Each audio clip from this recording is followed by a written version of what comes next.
Ini ente ambil corona, nanti ente bakal bikin lagi tumbila, putu.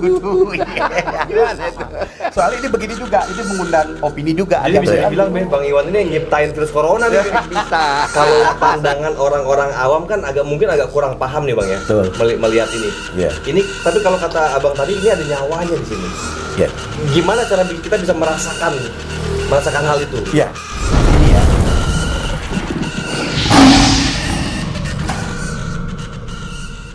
Ya, assalamualaikum warahmatullahi wabarakatuh, teman-teman semua. Balik lagi bersama gue Vasco Rusemi di Macan Idealis. Hari ini gue lagi bareng sama Babe. Kebetulan lagi ada Bang Iwan nih, seniman Betawi. Bisa dibilang Bang Iwan ini seniman, seni rupa, pelukis, Keramikus juga. keramikus. Iya. Nah, ini kita mau bahas guys. Jadi mau bahas mengenai teori-teori seni ini. Gue agak kurang paham sebenarnya. Ini ada barang-barang apa nih lucu-lucu di depan ini. Gue mau coba biar Bang Iwan sama Babe menjelaskan dari sisi seninya, dan Babe mungkin nanti kita bisa tanya sama Babe mengenai sejarahnya seni rupa di Betawi itu kayak gimana gitu kan. Iya. Bang, bisa ente jelasin nggak Bang? Gimana Bang? Jadi begini ya, aneh jebolan dari IKJ kebetulan. Aneh ambil seni rupa. Ikatan Kesenian Ya, Jakarta. Institut Kesenian Institut Jakarta. Kesenian Jakarta. Aneh ambil seni rupa, kuliah mayor aneh itu lukis, minornya keramik gitu loh. Nah kebetulan di seni rupa itu tidak dibatasin sama lukisan aja. Jadi kita bebas berekspresi gitu. Nah, sebagai pelukis kan kadang-kadang kita juga bicara soal ekonomi itu. Nah, ekonomi itu kan kadang-kadang sulit. Ya, mau nggak mau kita mesti kreatif ya dan inovatif. Kita bikin barang-barang yang bisa, produk-produk yang bisa dipakai, yang bisa kita jual. Ya, contohnya kalung-kalung ya, pendan ya, gantungan-gantungan apa yang kita buat gitu loh. Nah, kebetulan sekarang ini sebetulnya saya berkarya itu udah lama ya, dari tahun 2000-an saya buat untuk saya pasarin ya, sebagai produk pakai kayak gitu. Nah, saya menangkap Produk pakai ya, produk pakai ya, seperti kalung gitu ya kan. Bukan Kalau produk kayak gini, ini kan nggak bisa dipakai kalau iya, gini, kalau ini kan memang Pajangan.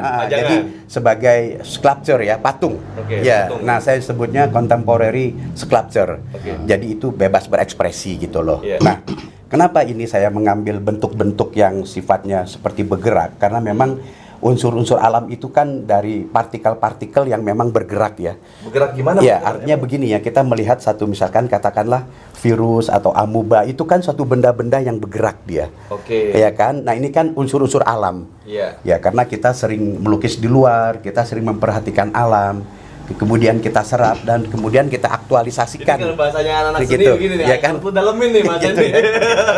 Nah, terus kemudian Lebih dalam nih. saya buat ya, saya Iya. buat. Nah, kebetulan berapa karya saya itu pernah ada yang bicara sama saya, "Bang, kayaknya tuh yang abang-abang bikin itu tuh kayak corona," dia bilang Oh. begitu. Yang mana nih Bang? Yang Yang mana? sekarang ini saya bikin ini bentuknya. Oh, corona Oh, ini begitu ya. pakai Babe. Babe juga Babe pakai. Oh, ini corona nih. Jangan antivirus corona kali Virus itu. corona. Jadi, saya juga bilang, saya juga lagi sedang perhatiin ini. Kebetulan memang saya lagi berkarya banyak. Ini Abang Babe pakai, kita nggak pakai. Oh, ya, boleh. Ente mau pakai nih, Iya, boleh, Vasco boleh. pakai Silakan, dong. Vasco pakai, Deko. Pakai kok. Siap. Oke. Ya, sip. Terus Ini apa Ya nih, Bang? gitu. Ini corona juga nih, Bang? Corona juga. Corona. COVID-19, Anda kasih judul ya. Oke. Karya di COVID-19 dalam bentuk seni. seni, iya. Ya. Jadi apa? Karya dini hariku. Jadi saya kalau berkarya ini lepas jam 12 malam sampai menjelang subuh, saya sholat kemudian saya tidur gitu. Oh, gitu. Iya. Jadi ada ini dulu, apa namanya Iya. istilahnya? Apa namanya? Bang? Renungan lah. Ada satu perenungan. Nah, jadi Untuk saya dapetin suatu- untuk ngedapetin sesuatu yang mengkristal, kemudian Anda ungkapin. Jadi begini ungkapannya. Jadi kayak begini. Nah, Dan gini Bang, ini contohnya ungkapannya ini apa maksudnya Bang? Ini kok ada kayak transistor sekarang? ya, jadi begini Ada ya. baut-baut gitu. Saya berkarya itu tidak memilih bahan. Saya melihat sesuatu, saya kumpulin, kemudian saya rangkai, makalah jadi. Nah, saya melihat bagaimana juga lingkup alam semesta dari partikel-partikel yang kemudian dia menyatu dan kemudian dia jadi gitu loh. Oke. Ini kan ada semacam satu getaran ilahiyah sebetulnya ya para seniman itu gitu loh. Nah, kebetulan juga dengan karya-karya begini yang saya kasih judul COVID-19 karya Ini dini juga, hariku Bang, ya. ya? Ini semua nih COVID-19 Iya, nih. COVID-19 mixed media ya, artinya dari segala macam. Dan memang yang beli karya saya ini juga merasa terkesan ya. Iya. Dia bilang, wah ini karya yang eksklusif, yang Cang Ridwan juga pakai. Iya. Terus saya tambahin dengan gold leaflet Germany ya. Jadi kertas Jerman yang emas itu saya pakai, saya pakein, dan juga ada beberapa yang pesen kayak begitu. Nah, dari kesulitan itulah ya sekarang ini di masa lockdown saya tetap berkarya, saya tetap mensiasati dan saya dapat uang. Paling tidak saya bisa menghidupi keluarga saya karena saya juga tidak mau. Cuman begini Wan ya, kan objek itu biasanya indah ya. Iya. Ini ente ambil corona, nanti ente bakal bikin lagi tumbila, kutu. Gimana itu?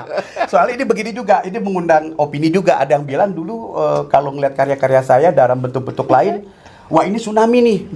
Jadi ketika kalau saya pameran juga orang ngelihat misalkan lukisan saya yang dibakar, ekspresi bakar yang pernah saya pamerin di beberapa tempat itu, orang melihat wah ini Pak seperti bencana alam nih gitu loh. Jadi karena esensi itu, jadi saya melakukan itu tidak hanya melakukan asal goblek aja seperti orang Betawi. Misalkan lu karya abstrak saya gitu asal loh. Goblek, ya asal goblek, bikin langsung dikasih judul. Ya misalkan coret-coret orang lagi macul, kan nggak bisa begitu seni itu gitu loh. Tapi betul-betul dia menyangkut komposisi, dia menyangkut volume, menyangkut irama.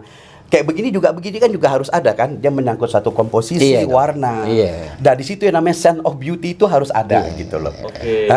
Jadi kebetulan sekarang ini saya juga pakai ini karya-karya saya ini, alhamdulillah saya dapat rezeki dari penjualan ini. Jadi gitu bisa dibilang Bang Iwan ini yang nyiptain virus corona nih. Bisa. Virus corona dalam bentuk seni. Dia bentuk seni kayak gitu. Kita harus mesti merespon. Jadi kita nggak mengada-ada dan saya tidak mencomot karya kita orang. Kita bikin judul nih, pencipta virus corona di Indonesia, Bang Iwan. Jadi bukan Bill Gates. Bukan Bang Iwan nih. Kan tuduhan orang kan Bill Gates kan ya kan. Kayak begitu ini Bang Fasko. Jadi artinya kita bergeraklah, kita coba mensiasati dari kesulitan apa yang kita sekarang ini. Tapi ada perubahan nggak Bang semenjak corona ini masuk? Itu ada perubahan nggak di dunia seni? Di dunia seni itu ada bicara ekonomi nih, ada penurunan? Wah, ada penurunan banyak. Kita juga banyak, ada beberapa teman juga yang mengalami krisis ekonomi yang artinya sangat luar biasa juga. Serius ya. Berasa ya Bang ya? Berasa banget. Jadi bukan cuma narsum dong Be. Ya, kita juga bisa mengalami kan. Saya kebetulan melintas beberapa periode kepemimpinan ya. Kayak misalkan kalau dari zamannya Orde Baru itu karya lukis tuh, karya seni itu sangat luar biasa. SBY juga itu waktu saat itu masih oke. Saya tidak mencampur baurin ke politik ya, aneh ya. Di luar politik. Di luar politik. Tetapi sekarang ini kalau kita nggak mensiasati, jeblok habis. Apalagi lagi corona gini, lagi lockdown gitu ya. Sekarang kalau sekarang kita bisa melihat banyak orang-orang, katakanlah orang-orang berada ya, misalkan di Indonesia, kadang-kadang dia karya apa nih kan begitu. Tapi ada juga orang yang melihat, waduh, Pak dijual nggak Pak? Dijual. Saya senang Pak. Ini bagus Pak. Ini satu hal yang sangat luar biasa menurut saya. Kira-kira berapa Pak? Misalkan saya kasih harga nih gitu ya. Misalkan nilainya 500, bisa nggak Pak kalau misalkan sampai 1,3 juta misalkan, saya suka. Nah saya lepas gitu loh artinya, karena orang memang dia menyukai. Kalau dia klik, Abang masuk klik juga kasih gitu ya? Kasih gitu loh, jadi oke. Dan kadang-kadang ada orang bilang, wah karya bagus Bang, dia bilang begitu. Masa segitu dijualnya, ente mau berapa? Udah saya lebihin sekian, ada yang begitu. Oh, jadi nggak nawar, dilebihin malah? Dilebihin gitu loh. Nah, di sini kan kita harus punya suatu kejujuran. Seniman itu kan harus 3, ya. Karya, estetika, dan etika. Ya kan, harus 3. Jadi seniman, karya, estetika, dan etika. Karya itu harus mempunyai nilai-nilai estetis, yaitu keindahan, komposisi, dan juga bagaimana konteksnya dengan lingkungan, alam. Nah, etika itu, seniman itu dia harus jujur. Ya kan? Ya, dia harus baik, dia berkarya seperti apa adanya. Dia dalam lingkup yang benar gitu loh. Dia kan nggak plagiat misalkan, nggak comot sana comot sini, diakuin karya itu nggak boleh begitu. Kan kalau kayak gini-gini kan ini kan handmade yang satu produk satu aja kan. Satu produk satu. Nggak ada yang sama gitu, nggak ada yang nggak fabrikan. Cuma kalau kebetulan kayak tadi ada teman saya juga ngontek, kalau bisa bikinin yang sama. Saya lagi cari bahannya ini karena buat samaan pasangan. Jadi itu kan ada beberapa bentuk yang kemudian kita harus samakan gitu loh. Karena waktu saya dengan api saya bakar, dia pecah, jatuh, bahan itu saya pungut, yang mana yang kuat saya ambil. Itu kan alam. Saya nggak mau tambahin lagi. Baru saya poles, baru saya masukin unsur-unsur ini. Oh, jadi nggak bisa berlebihan, nggak bisa juga kekurangan. Nggak bisa kekurangan. Yang pas gitu, Bang, ya? Betul. Nah, misal kayak gini nih, Bang. Iya. Ini Abang bilang corona nih ada filosofinya nggak nih? Iya, ini kan kalau kita lihat, Ini ada baut-baut ya segala kan? simbolisme. Oke. Kalau dilihat sepintas dari jauh, apa yang saya lihat dari gambar ternyata virus corona seperti itu, orang pun juga teman-teman di netizen juga bilang itu kayaknya itu corona tuh yang dulu bikin, yang abang bikin. Ya memang saya lagi buat itu, makanya saya kasih judul COVID-19. Oke. Nah sekarang dapat respon dari beberapa orang dan ada yang beli, ada yang pesen. syukur. Oh. Ya, Terus kalau kayak gini Bang, ini Iya. ada berapa Gigi, berapa gigi. gigi Bang? Ya berapa gigi kan, kalau gigi ini kan kita bisa hitung juga ada filosofi, misalkan 7, 9, 11. Itu apa maksudnya, Bang? Ada hitungan-hitungan hari, misalkan kalau orang Jakarta kan hitungan ada 11 bilangan kan Iya. gitu. Gagasan ini sebenarnya dari peradaban Maya. Peradaban, ya. Namanya Circle of Time ini. Oke. Circle of Time. Maya itu 8. Oh, apanya Be? Hitungan hari? Giginya 8. Hitungan jam. Hitungan Pagi, sore, siang, malam, tengah malam gitu ya kan. Oh gitu. Kalau Betawi itu 11. Oh. Betawi 11. Cuman dulu itu jadi ragam hias di papan, di kayu Kuil-kuil dibuatnya. ya, iya. Di kayu di rumah-rumah orang Betawi. Yang terakhir di rumah Condet itu banyak kita jumpai Circle of Time, atau di sini dibilang sangka kala gitu. Sangka kala, memperkirakan waktu. Betawi 11 karena misalnya dia boker pagi gelap sekali, ya kan? Itu ada pasarnya di Boker itu maksudnya gelap. buang air. Bukan, itu bahasa Itu prokem. bahasa prokem. Oh, prokem. Ya, Boker Yang boker kan? yang di perapatan Pasar Rebo. Oke. Itu Ya, boker. boker namanya. Terus pagi, ya kan? Pagi lantas kita dapat siang. Oke. Siangan dikit. Siang Iya. Nah, itu yang Ada lagi yang siangan dibilang dikit. ada siangan dikit. Sore. Sorean Sorean dikit. dikit. Sore Iya. dikit. Oke. Malam. Baru maghrib kita Maghrib, bilang. ya, maghrib. Maghrib baru malam. Malam. Oke. Ya. Malaman dikit. Malaman dikit. Malaman dikit, Dikit, ya. tengah malam buta. Oh, jadi time of frame-nya di situ ya, Be? Iya. Ada tengari bolong kan. Oke. Ada tengari bolong, macam-macam itu ada 11 kalau Betawi itu time of frame-nya. Iya. Iya, kalau kayak gini Circle of jam time. 3-an Iya. ini apa nih, Be? Apa? Jam 3-an begini apa Ini namanya? siang. Jam 3 ini nih siangan dikit. Siangan Oh, dikit. belum sore. Iya, belum sore. Nah, ada kesalahan ya. Oh. Circle of Time Majapahit juga 8. Dia meniru Maya. Tapi oleh para arkeolog dibilang Surya Majapahit. Lain, bukan Surya, itu sangka kala. Kala. Perkiraan waktu. iya. Oke, Dulu jadi- kan belum ada jam. Jadi besok-besok misalnya kalau kita mau janjian sama Be, kita ketemuan nih, Be. Yaudah, kok siangan dikit Siangan ya. dikit. Oh, berarti jam seginian Iya, nih. iya. Segini. Jadi Iya. siangan Iya. dikit itu jarak antara jam 2 ke arah jam 4, jam 3 itu udah siangan dikit. Oh, sebelum sore lah, Bang. Sebelum Iya. sore. Nah, baru sore, baru maghrib. Ada juga di tengahnya sebenarnya serpet maghrib. Iya. sedang serpet nih. Eh. Itu jaraknya Iya, gitu. iya. Jadi orang nggak bisa janji di saat serpet maghrib atau maghrib. Jadi jatuhnya malam. Nah, itu tanda buat orang-orang Betawi begitu. Kalau dia Iya. bilang, kapan nih Wan lu datang? Ya udah ntar gua sorean dikit, berarti saya jam 3, jam 4 udah sampai sini gitu Oh, loh. gitu. Iya, sore dikit Iya. mau ke maghrib. Iya, mau ke maghrib. Jadi Sorean artinya itu orang Betawi sendiri udah tahu. Paling ntar dia datang sekitar jam 4, Iya. setengah 5. Oh, sekitaran jam segitu Iya, ya? jam Iya. segitu. Oke. Makanya kalau ente janji sama aneh, Iya, iya. Bang saya mau ketemu, kapan ente bisa? Sorean Sorean dikit dikit, deh, Bang. ada udah tebak tuh. Pasti ente datang di atas jam 3, jam 4, setengah 5 gitu. Oh, oke, iya, iya. gitu. Terus gini, Bang. Ini ada pertanyaan lagi, Bang ya. Iya. Ini apa kan? Ini maestronya seni rupanya Betawi nih kan, Be, bisa Iya, dibilang. Be. alhamdulillah. Jadi Bang Iwan ini, tapi ngakunya Betawi tapi mukanya agak-agak bule. Jadi begini ya, kalau dilihat dari kakek itu, saya masih ada Portugis ya dari pihak Portugis emak. ada mau kayak Mata Tamrin tuh berarti. Sama Betawi Portugis. Ya mungkin Kalau masih kata ada Babe kan Betawi Portugis dari Mata Portugis Tamrin. ya, kita masih ada bau-baunya kali Masih ya. ada bau-baunya. Baunya kayak gitu ya. Dia kebon siri. Kebon siri, Dia iya. kebon siri, Iya. orang kebon siri. Ya, Nah, gitu. jadi sebenarnya ini seni rupa Betawi kalau dari fakta yang ada itu dimulai dari abad kedua Masehi. Ketika diketemukan bejana tempat air di Buni, Kampung Buni, Bekasi. Oh. Itu bejana air itu ada ragam hias yang disebut rege. Reggae kan memang bahasa Karibia. Karibia. Memang itu Memang maksudnya. itu. Reggae kan dinamik. Iya. Seperti gigi gergaji. Ritmus, Ah. Reggae Nah, itu irama. ada. Itu abad kedua. Seterusnya tentu ada ya, tapi kita sulit mencari pembuktiannya.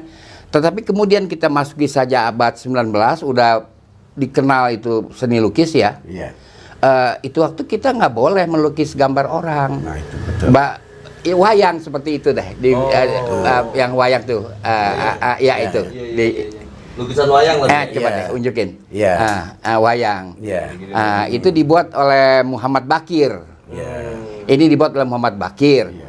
Baru kita boleh melukis orang gitu, komunitas membenarkan 1950. Yang larang siapa sih, Be? Dulu, Be? Masyarakat adat. Ada. Masyarakat adat mah nggak boleh kita lukis orang. Di Betawi. Di Betawi. Baru kemudian tahun 50 penerobosnya orangnya namanya Saaman tuh ada lukisannya tuh. Oh, ini nih. Oh, Ya, ini yang pertama kali melukis pertama orang. kali. Iya. Dan ini lukisan yang pertama tentang orang yang ini bertema pertama kali orang. lukisan orang nih, Be. Iya. Saaman pelukisnya Saaman, namanya. iya. Orang Betawi. Betawi. Si Es masih hidup, Saman. Be. Udah nggak ada kayaknya ya. Orangnya udah nggak Udah nggak ada ya. Udah. Ini kalau ada yang pengen bisa kontak Kita kemana nih? lepas. Datang ke rumah Babe deh. Lo ngobrol aja dulu Iya, pribadi. Iya, rumahnya. artinya saya mengkoleksi, tapi saya bukan museum. Kalau museum barang nggak dijual lagi. Kalau kolektor ya, kira-kira gitu. Jadi darah seni rupa memang ada. Bahkan becak-becak Betawi semua dilukis. Oh. oke. Becak, joknya itu pemandangan. Ya, pemandangan. Kemudian ada bulu ayam. Dia becak-becak Betawi itu bagus lah. Lalu ada karet. Kalau dia bergerak tuh berbunyi. Wing gitu loh. Indah anak becak zaman dulu. Iya, Gunung Merpati dan di bawahnya ada bekas priwil tuh. Priwil. Digantungin bunyi tring ting ting bunyi. Iya. Kayak gitu. Nah, ini ada satu hal ya, Gimana, Bang? Bang Fasko ya. Jadi dalam tradisi Betawi, apalagi memang awal-awal saya menekuni seni rupa, seni lukis. Waktu itu tahun 74 saya kelas 2 SMA. Memang saya suka menggambar. Jadi dulu kalau ada ujian ulangan, teman-teman yang nggak bisa ngegambar, dia gesek tuh, saya gambarin, ntar diambil kertas kosong ada 6-8 orang. Nah, tempo-tempo saya dapat duit tuh di situ. Jajan deh. Jajan deh buat beli rokok di Samsu kan begitu, udah ngerokok kita di luar tuh. Nah, jadi tahun 74 saya mulai melukis dengan cat minyak. Jadi kebetulan saya ada salah satu orang di Kebun Siri, udah almarhum sekarang. Dia mengajarkan saya dengan cat minyak. Dulu dia kerja di Sarinah, di bagian alat-alat lukis. Jadi dia paham melukis. Nah, orang tua saya kebetulan menganggap, ngapain lu jadi pelukis? Ini Betawi nih. Iya. Nanti di sononya dia minta ruh. Minta ruh. Jadi kalau kita gambar orang, nanti orang itu di akhirat nanti dia minta ruh sama lo katanya. Begitu. Bilang ini pantangan orang Betawi. Orang Betawi bilangnya Nah, gitu. iya. Nah kan antara bapak saya sama mama saya ini beda. Yang satu ini pengajian, bapak saya di sekolah Belanda kan. Kalau bapak saya sih netral aja kan. Tapi akhirnya saya lihat waktu itu di rumah orang Betawi kan sudah ada gambar burak tuh. Burak ada. Buruk. burak. Nah, buruk itu badannya kuda, bersayap, palanya perempuan. Oh. Nah, sekarang saya tanya sama Mas Ini buat yang kendaraannya Rasul. yang Rasul. Kan di rumah orang Betawi itu ada begitu tuh. Ada dipajang tuh. Terus saya bilang, "Mak, ini kalau buruk ini bagaimana? Sekarang itu badan orang, ada sayapnya, ada kuda. Dia minta taruh nggak di sana?" Mak saya nggak bisa ngomong. Terus dia bilang apa? Yaudah deh, sesuka-suka lo deh, sekarang aja deh gimana. Akhirnya saya masuk seni rupa gitu loh. Masuk IKJ. Jadi belum waktu itu, karena kan saya keliling-keliling di SMA kan itu ya? waktu SMA. Nah Jurusan kemudian seni rupa. lulus SMA juga. berapa tuh, Bang? Saya dulu saya di SMA 28 dulu, kemudian Negeri juga ya. saya kan gondrong, nggak boleh. Akhirnya saya pindah ke sekolah SMA saudara yang boleh gondrong. Kalau paginya SMA 4, siangnya SMA saudara. Jadi Alasannya cuma gara-gara pengen gondrong. pengen gondrong. Jadi saya dari tahun 70 nih ya, dari tahun 73 ini nggak pernah potong sampai sekarang, nggak kena tukang cukur, gitu loh. Jadi masuk sana. Nah kemudian saya berusaha cari uang sendiri, bla bla bla. Kemudian saya baru masuk LPKJ tahun 80. Oke. Yang kan menariknya kan gini, Be, ya. Kayak Bang Iwan ini kan di luar negeri dihargain banget nih, Be, ya. Iya, Betul. Abang kan berapa kali keluar tuh ya? Iya. Dia ke Perancis ya. Terakhir saya kemarin selama musim dingin saya ke Perancis. Saya juga bikin ekspedisi Vincent van Gogh. Oke. Dan ternyata saya satu-satunya pelukis Indonesia yang menelusuri Van Gogh di mana dia melukis, di mana tempat dia bunuh diri, itu saya datengin. Iya. Begitu juga waktu di Belanda, saya datang ke museumnya dan sangat luar biasa. Itu Van Gogh nggak minta roh lagi. Nggak bisa. Dan saya tuh ke makamnya, saya ke gerejanya dia di Over-sur-Oise itu, saya ke makamnya, suhu waktu itu 2 derajat Celcius dingin. Saya melukis di sana dan saya nggak sanggup memang, tapi kemudian saya ke makamnya, saya ke ladang waktu terakhir dia lukis, kemudian dia bunuh diri, kayak gitu. Itu saya lukis di ladang itu kosong, ladang gandumnya. Jadi saya lukis di situ dan ternyata saya ada beberapa kenal di Montmartre, teman-teman itu ngobrol dan sama teman-teman juga diaspora Jakarta ya, Betawi di sana. Dia bilang, "Bang, waktu saya ke Louvre juga ngomong, kebetulan saya bawa anak saya, dia bisa bahasa Perancis, kemudian saya diperbolehkan nyeket di Louvre." Dan itu dia bilang, orang museum, ini orang Indonesia kok ada ya yang berekspedisi Vincent van Gogh. Nah, dia pikir saya dana itu dari negara. Dia pikir atau dari pemerintah. Tidak, saya biaya sendiri. Saya biaya sendiri, saya bilang, saya tidak minta dengan siapa-siapa dan ini tekad saya selama 40 tahun. Karena waktu saya masuk LPKJ, dosen saya itu adalah Pak Nasar ya. Juga Pak Sriadi Sudarsono yang belum lama pameran itu. Jadi Nasar cerita figur Van Gogh itu bagaimana. Nah, saya mimpi, saya pengen karena ini orang sangat luar biasa walaupun masa hidupnya tidak dihargai. Dan sekarang dia banyak menghidupkan berapa ribu orang dan negara itu. Sip lah. Terus gini Pak, kalau misalnya kita mau boleh mengkritik pemerintah gitu ya dari sisi para seniman-seniman ini, apa sih yang diharapkan sebenarnya dari para seniman? Kok bisa di Indonesia kurang begitu dihargai, tapi malah di luar negeri itu sangat dihargai? Ya karena begini ya, mungkin juga kita tidak tahu ya, mungkin dari pola berpikir ya, faktor juga pemahaman tentang budaya dan peradaban itu penting. Kalau seorang pemimpin yang paham dia tentang peradaban dan kebudayaan, pasti dia menghargai senimannya.